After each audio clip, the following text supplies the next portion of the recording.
Assalamualaikum, ini adalah panduan murid untuk masuk kelas digital dalam portal Delima 3.0.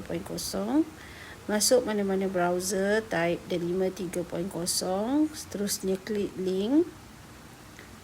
Klik log masuk dengan ID Delima yang dibekalkan. Sini boleh masukkan password. Ini adalah paparan portal Delima murid. Pilih kelas digital.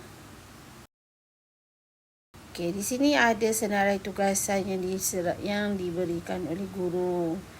Jadi boleh scroll ke tepi, klik pada tindakan dan tekan lihat. Soalan Google Form tersedia.